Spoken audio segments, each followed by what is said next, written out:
जिल्हा परिषद आणि पंचायत समितीच्या निवडणुकीच्या निमित्तानं आपले पहिले सर्व पत्रकार बंधूंचे आपण माझी मुलाखत घेण्याकरता इथं आलात त्याबद्दल आपलं मनापासून पहिला आभार मानतो.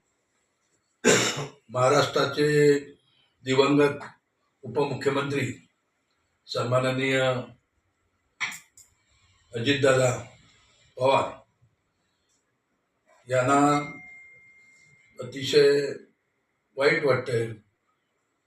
आज त्यांच्याबद्दल त्यांना भावपूर्ण श्रद्धांजली वाहण्याकरता बोलावं लागतंय. त्यांच्या चिरात्म्यास शांती लाभो अशी मी परमेश्वराकडे प्रार्थना करतो. जिल्हा परिषद पंचायत समितीच्या निवडणुका होऊ घातलेल्या आहेत. येत्या 7 तारखेला निवडणुका होणार आहेत आणि या 7 तारखेच्या निवडणुकांचा निकाल 9 तारखेला साऱ्या महाराष्ट्राला जनतेचा कौल समजणार आहे. त्यापूर्वी नगरपंचायतीच्या निवडणुका झाल्या. त्या निवडणुकांचे सुद्धा निकाल 120 नगरपालिकाचे नगराध्यक्ष भारतीय जनता पक्षाचे या महाराष्ट्रामध्ये निवडून आले, विराजमान झाले. हे देखील आपल्याला ज्ञात आहे. त्यानंतर महानगरपालिकेच्या सुद्धा निवडणुका झाल्या. या महानगरपालिकेच्या निवडणुकीत सुद्धा 29 महानगरपालिका निवडणुका झाल्या. तर 29 पैकी 23 महानगरपालिकांचा महापौर सुद्धा भारतीय जनता पक्षाचा बसलेला आहे, बसणार आहे. आणि अन्य सुद्धा महानगरपालिकांवर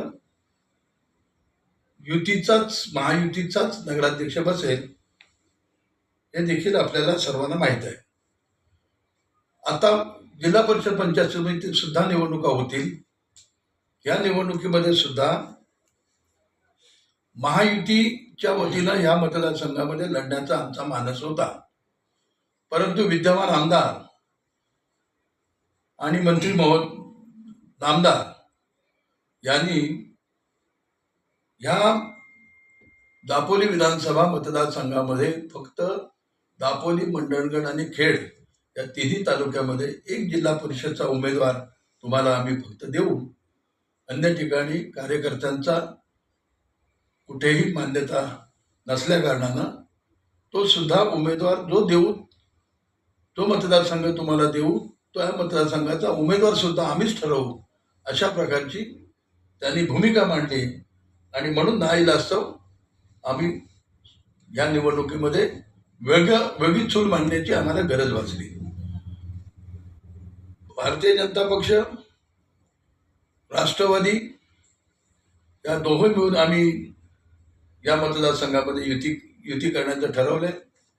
आणि त्याप्रमाणे दापोलीमध्ये, खेडमध्ये आणि मंडणमध्ये या तिन्ही ठिकाणी या युतीने आम्ही लढण्याचा निर्णय घेत असताना काही ठिकाणी आम्हाला आघाडीची संमती आहे, काही ठिकाणी आघाडीचा पाठिंबा नाही, काही ठिकाणी राष्ट्रवादीचाच आम्हाला संमती आहे, काही ठिकाणी त्यांचा आम्हाला संमती नाही.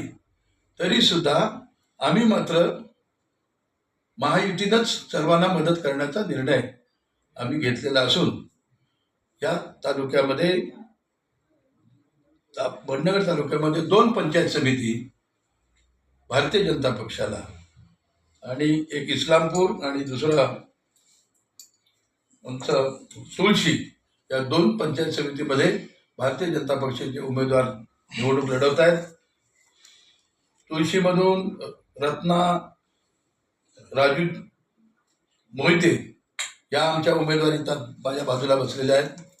आणि दुसऱ्या स्मिता सचिन थोरे या इस्लामपूर या मतदारसंघातून या देखील उमेदवार लढवणार आहेत. ज्या ठिकाणी आज मी फिरलो, आज पूर्ण मंडळ तालुक्यामध्ये दौरा करण्याचा सकाळपासून कार्यक्रम सुरू आहे. फिरत असताना लोकांमध्ये कुठेतरी लोकांना परिवर्तन हवंय. दहशत किंवा कोणत्या या मतदारसंघामध्ये ज्या पद्धतीनं मोकळं वातावरण असायला पाहिजे ते राहिलेलं दिसत नाही. आणि म्हणून एक परिवर्तनाची कुठेतरी लाट आलेली या ठिकाणी आम्हाला पाहायला मिळते. मला पूर्ण खात्री आहे हे दोन्ही उमेदवार भारतीय जनता पक्षाचे या मंडळामध्ये आमचे निवडून येतील. खेडमध्ये आम्ही 3 पंचायत समिती लढवतोय. दापोलीमध्ये 2 जिल्हा परिषद आणि 4 पंचायत समिती लढवतोय. टोटल आम्ही 11 जागांवर भारतीय जनता पक्ष उमेदवार लढतील आणि 11च्या 11 पैकी निवडून येतील. अशा प्रकारचं आज आम्हाला एक आत्मविश्वास निर्माण झालेला आहे.